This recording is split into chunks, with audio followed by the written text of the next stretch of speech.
Breaking news, what began as a quiet vigil has taken over the streets of downtown Nashville. You are taking a live look right now from Sky 5 HD, flying over. Let's see where we are right now.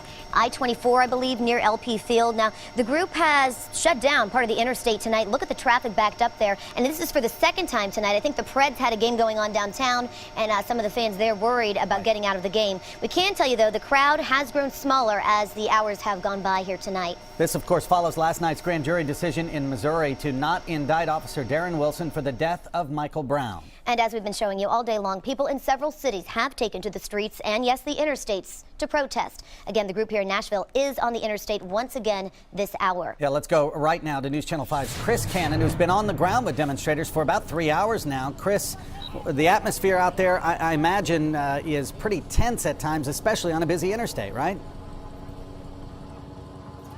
Actually, Roy, it's been peaceful this entire time. Again, this started at 7 o'clock this evening at the CJC and wound its way down 3rd Avenue to 5th Avenue, back to the CJC, and then over the river and onto the interstate here. Take a look now. You can see everyone is in the middle of the interstate on both sides of Interstate 24, representing the 4.5 hours that Mike Brown laid in the street in Ferguson, Missouri, back in August. This is, I believe, the 3rd time that they have done this around the protest route that they have taken this evening here.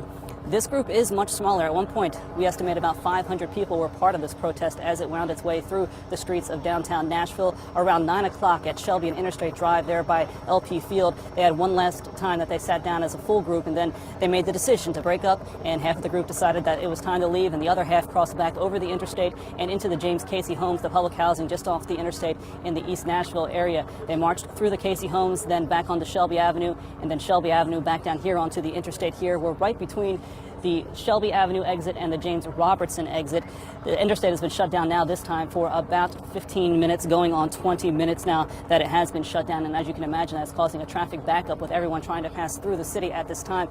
And again, this was not the first time that they shut down the interstate this evening. Don't shoot! Don't shoot! Don't shoot! And that is the protesters in the middle of the interstate the first time. That is when they came up on the interstate. Now, again, you have to keep this understanding. This is something that was planned to be a vigil. This was a vigil that was supposed to be outside the CJC that started at 7 o'clock this evening. From there, it turned into a protest, and then it had turned into a march. And that march went all through the streets of downtown Nashville. And we talked to an organizer a short time ago, and she said the march was never part of the plan.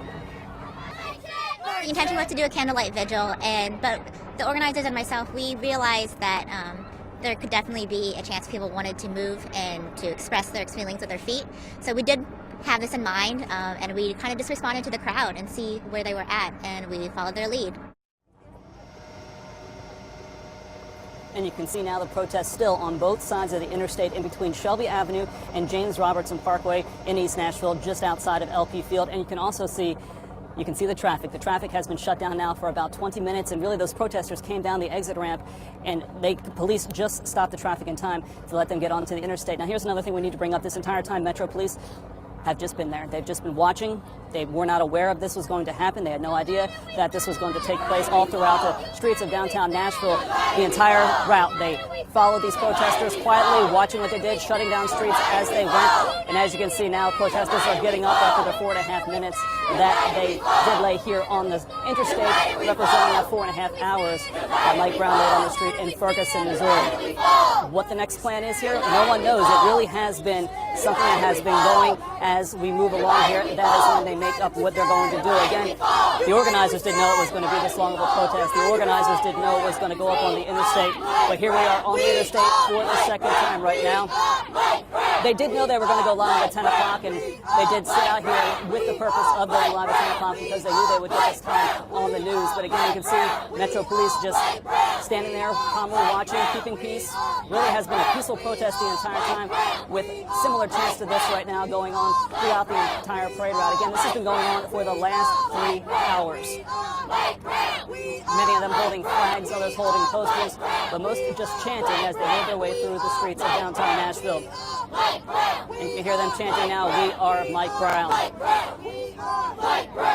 Again, we are standing right in the middle of the interstate I know it's a little bit difficult to hear what Chris is saying over the chanting, but in case you weren't able to hear, he said the protesters, obviously police are allowing them to take over the interstate there for 4.5 minutes in symbolism of the 4.5 hours that they say that Michael Brown lay in the streets on the night he was shot and killed in Ferguson, Missouri. Obviously, officers are working with the protesters. At some point, though, this has to end. There are safety issues with having people laying on the interstate, chanting on the interstate, protesting on the interstate, especially when there's a concern about ambulances that might need to get through, and fire trucks, and someone with a medical emergency on their way to the hospital. So a lot of safety concerns, and something that really needs to be top priority right now. And real quick, Chris, if you can hear us, it seems like police have really worked with this group and blocked the streets for them to keep them safe. Is that correct? Roy, they worked from the very beginning outside of the CJC where this vigil was supposed to happen originally. Metro Police had hot chocolate, coffee, and water for the demonstrators. They also had a porta potty that was brought out there and immediately shut down the inbound lane of James Robertson Parkway to give them more room. But as you heard the organizers say, they never really planned that this was going to be a march. But what they decided was once they got a feel for the crowd and if they wanted to leave and start to move, that's what they did. And then that's when that started. And again, this started, I guess it left the CJC around 7:20 this evening, went all the way down 3rd Avenue, walked from 3rd to 5th on Broadway, back up 5th Avenue, all the way to Gay Street, from Gay Street to James Robertson. Then they went back to the CJC and they rallied there for a bit of a time. And then that decision was made to cross the river and go down to East Nashville. So they went over the James Robertson Bridge, over the Cumberland River, and then they turned right on Interstate Drive, and that's when police were starting to understand that perhaps they were going to go onto the interstate. Now, there was some tension there at first. Police hadn't said anything to them the entire time they were walking through the streets of downtown Nashville, but they tried to convince them not to go up on the interstate. Obviously, they did not listen, so police got up there as quickly as possible to close the interstate and make it safe for the protesters to go up there. They closed both sides of the interstate just outside of LP Field.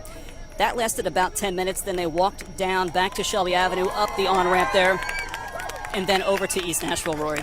Well, do you know, Chris, how long they plan to let this continue? Because we have a great image tonight from Sky 5 overlooking. You can see literally thousands of cars are now backed up on the interstate. And we're hoping that no one has a serious medical problem or an emergency and that they need to get through. So is there any word on when we're going to get the interstate back open? Well, Jessica, they got on the interstate around 9:45, so they've been out here just about 25 minutes now. Again, there really is no rhyme or reason to what they're doing. They're kind of just going by the seat of their pants and taking it as it comes. And they're down here now, and they did know that 10 minutes till 10 o'clock. If they waited that 10 minutes, they were going to be live on the 10 o'clock news, and that's just what they did. So you can see them now. They're kind of talking. I can't hear exactly what they're saying. So this might be the time for them to get off the interstate. That might be the decision they're making now. But again, they still have to walk the interstate. It's a good probably 1/5 of a mile to the exit ramp, so the interstate's going to be closed down for some time even after they decide to disperse and make their way out.